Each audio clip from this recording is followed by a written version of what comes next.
Hello students. आज हम लोग एक नए टॉपिक्स पे चल रहे हैं। आज एक्चुअली विभव का अध्यारोपण का सिद्धांत हम लोग पढ़ेंगे। याद करो, कूलम का जब नियम पढ़ रहे थे तब वहाँ पर आवेशों के अध्यारोपण का भी सिद्धांत पढ़े थे। ठीक है, कूलम के बल की वजह से जो अध्यारोपण का सिद्धांत था, प्रिंसिपल ऑफ सुपरपोजिशन, वो हम लोग समझ रहे थे, अध्यारोपण का सिद्धांत। लेकिन आज हम लोग विभवों के अध्यारोपण, लेकिन ये विभव की बातें पिछले 3-4 क्लासेस से पढ़ रहे हैं। ये बात समझ में आया कि अगर कहीं पर हम सोर्स चार्ज लिए हुए हैं, मान लीजिए ये एक सोर्स चार्ज है, पॉजिटिव सोर्स चार्ज है, तो ऑफकोर्स इसकी इलेक्ट्रिक फील्ड लाइंस निकलेगी जो रेडियली आउटवर्ड होगी, ये बाहर की ओर निकलेगी इसमें, और ये कहाँ तक जाएगी, टिल टू इन्फिनिटी। ये सभी लाइंस जो है इन्फिनिटी तक जाएगी। लेकिन इन्फिनिटी पे इलेक्ट्रिक फील्ड की जो इंटेंसिटी होती है वो जीरो होती है। ऐसा हम क्यों बोल रहे हैं? क्योंकि पॉइंट चार्ज की वजह से इलेक्ट्रिक फील्ड इंटेंसिटी का अगर मान हम लोग निकाले हुए थे तो हम लोग को पता था कि Q/r²।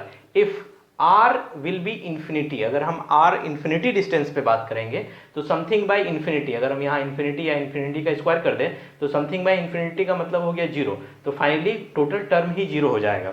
इसलिए इंफिनिटी टिल इंफिनिटी पर विद्युत विभव का मान, विद्युत क्षेत्र की तीव्रता जो है वो शून्य होती है। विद्युत विभव भी शून्य होता है, क्योंकि पॉइंट चार्ज की वजह से विद्युत विभव का मान 1/4πε0 Q/r हम लोग पढ़ चुके हैं। ऑफकोर्स फिर वापस r के लिए इंफिनिटी पुट करेंगे तो something by infinity equal to zero, यानी पोटेंशियल भी एट इंफिनिटी पे जीरो और इलेक्ट्रिक फील्ड इंटेंसिटी भी जीरो होती है। लेकिन हम यहाँ पर ये समझना चाहेंगे कि फिलहाल हमारे पास एक सोर्स चार्ज है और इस सोर्स चार्ज के काफी क्लोज एक पॉइंट टेस्ट चार्ज, यानी परीक्षण बिंदु, परीक्षण आवेश को अनंत से हम किसी पॉइंट तक, मान लिया जाए P एक पॉइंट है जहां तक हम इसको लेकर आते हैं। ऑफकोर्स हम इसको लेकर आएंगे तो हम अपना एनर्जी लॉस करेंगे, हम इस पे काम करेंगे, यहाँ से हम इसको उठाकर लेकर आएंगे, कैरी करते हुए एट पॉइंट P तक आएंगे तो हमको काम करना पड़ेगा। हम लोग अच्छे से जानते हैं कि law of conservation of energy ये कहती है कि कभी भी एनर्जी लैप्स नहीं होती है। तो इसका मतलब है कि यहाँ पे ये एनर्जी स्टोर हुआ होगा। ये जो एनर्जी स्टोर होती है, इसी एनर्जी को हम लोग पोटेंशियल कहना शुरू कर रहे हैं, यानी विभव। ठीक है, तो सोर्स चार्ज की वजह से अगर इस टेस्ट चार्ज के बीच की दूरी अगर r है तो यहाँ पर हमारे पास जो पोटेंशियल होगा वो निकल रहा था। ठीक है, लेकिन हमारे पास यहाँ पर 3 सिचुएशन निकाले हुए हैं।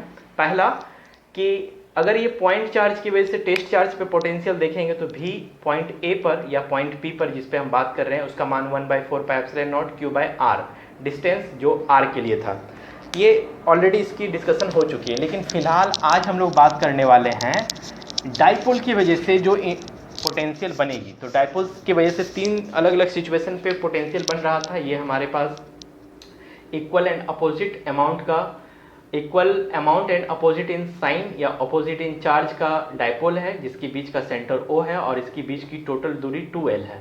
तो ये डिस्टेंस दोनों l हो गया। ठीक है, सेंटर से हाफ l और ये सेंटर से हाफ l।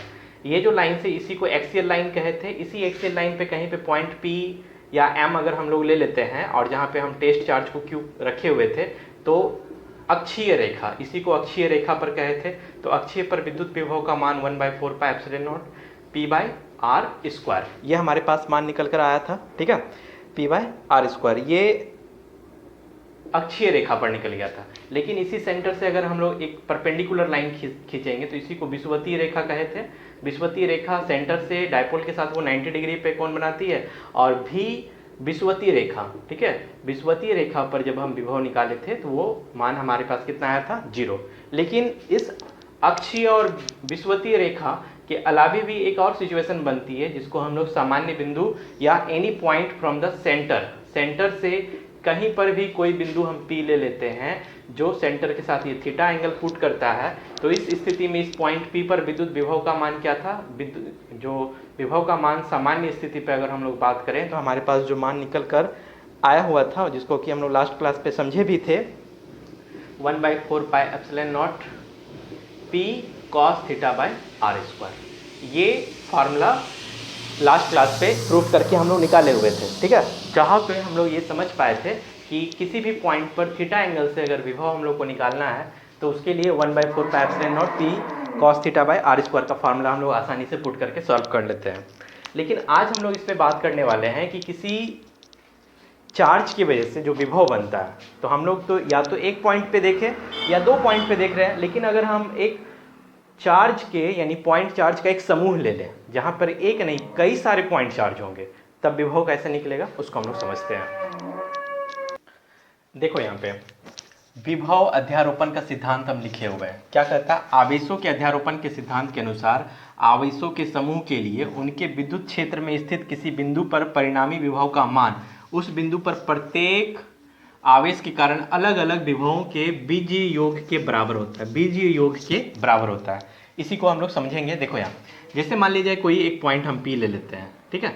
इस पॉइंट के अराउंड में कई सारे पॉइंट चार्ज है। यहाँ पे मान लीजिए यहाँ पे n पार्टिकल्स तक का चार्ज है, ये Qn है, ये Q1 हो गया, ये Q2, Q3, Q4, Q5, ये पॉइंट चार्जेस हैं जो पॉइंट P से अलग अलग डिस्टेंस पर हैं। सभी का डिस्टेंस हम अलग अलग नाप लेते हैं, ठीक है। मान लीजिए इसको हम R5 कह रहे हैं, ये 4 है, तो R4, ये R3, R2 और R1 डिस्टेंस पर ये अलग अलग पॉइंट चार्जेस हैं, ठीक है।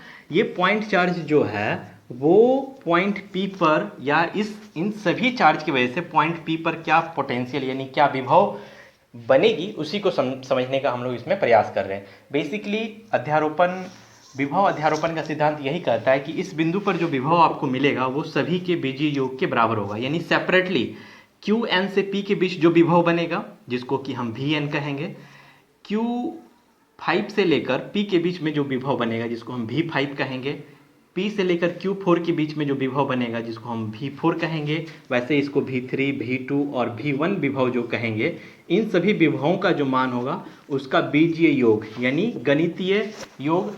मैथमेटिकली हम लोग इसको स्केलर फॉर्म पे, ऐसे पोटेंशियल तो ऑलरेडी स्केलर होता ही है और इसका योग जो है हम लोग आसानी से जो गणितीय बीजीय योग प्रोसेस है उसके तहत हम लोग इसको करेंगे। देखो यहाँ पे हम लिखे हुए हैं कि आवेश या आवेशों Q1, Q2, Q3 dot dot dot Qn है, जिसके कारण बिंदु P पर विद्युत विभव ज्ञात करनी है, जिसकी बिंदु P से जो दूरी है वो R1, R2, R3 dot dot Rn है, ठीक है। आवेश Q1 के कारण बिंदु P पर विभव, बिंदु P पर विद्युत विभव हम लोग जानते हैं क्या होगी। चूंकि फर्स्ट टाइम Q1 पे बात कर रहे हैं तो 1/4 पाई एप्सिलॉन नॉट Q1/R। क्या है R? तो R के लिए R1 है जो हम पहले वाले के लिए इंडिकेट किए हुए हैं, ठीक है। इसी प्रकार आवेश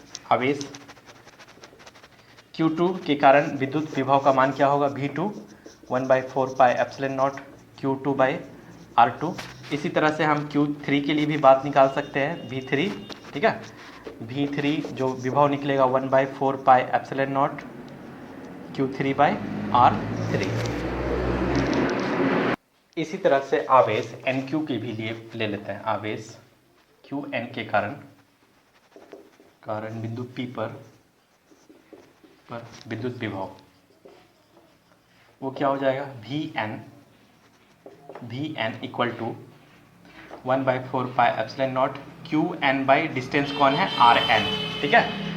अब यहाँ तक मेरे पास मान आने के बाद अब आते हैं विभवों का अध्यारोपण का सिद्धांत के अनुसार। विभवों के अध्यारोपण के सिद्धांत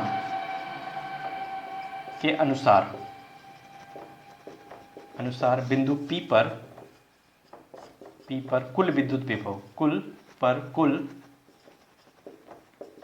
विद्युत विभव क्या हो जाएगा? यानी P पर अगर हम पोटेंशियल निकालना चाहें तो V1 plus V2 plus V3 plus dot dot dot dot plus Vn, ठीक है। n टर्म्स तक के लिए लेंगे अगर हम लोग तो plus dot dot dot Vn तक के लिए जाएगा, है ना। तो Vp इक्वल टू सब में कुछ कॉमन है। कॉमन क्या है? 1/4 पाई एप्सिलॉन नॉट कॉमन है हमारे पास।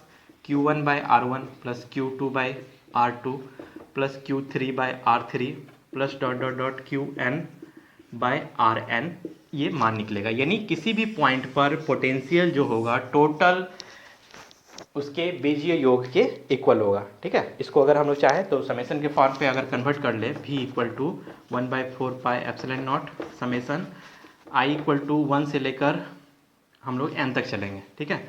QI/RI है ना। अगर 1 रखेंगे तो 1 1 के फॉर्म में आएगा, 2 रखेंगे तो 2 2 के फॉर्म में जाएंगे, 3 रखेंगे तो 3 3 के फॉर्म पे पहुंचेंगे। तो इस तरह से हम लोग देखते क्या है कि टोटल फॉर्म के लिए भी हम लोग इसको समेशन के फॉर्म में डालकर लिख सकते हैं। ठीक है, तो इस तरह से एक शॉर्ट क्वेश्चन हम लोग का यहाँ सॉल्व हो गया। विभवों के अध्यारोपण का सिद्धांत यानी अलग अलग बहुत सारे चार्जेस का एक ग्रुप हो और वो चार्जेस किसी एक पॉइंट पर कितना विभव निकालता है, तो ये हो गया हमारा टोटल विभव निकालकर उससे सेपरेटली निकालकर उसको हम लोग क्या करेंगे, ऐड कर देंगे। तो बेसिकली एक शॉर्ट क्वेश्चन था जिसको हम लोग सॉल्व किए। नेक्स्ट क्लास में हम लोग पोटेंशियल एनर्जी के बारे में बात करेंगे, जिसमें पता करेंगे कि जिस टेस्ट चार्ज को किसी पॉइंट तक लेके आते थे उसमें चार्ज कितनी, उसमें एनर्जी कितनी स्टोर होती है और उस एनर्जी को पोटेंशियल से रिलेट करेंगे। इसीलिए हम लोग बार बार कहते हैं कि पोटेंशियल और पोटेंशियल एनर्जी ये दोनों एक दूसरे से रिलेटेड है। तो ये कैसे है इसको नेक्स्ट क्लास में समझेंगे। तब तक के लिए पढ़ाई करते रहो।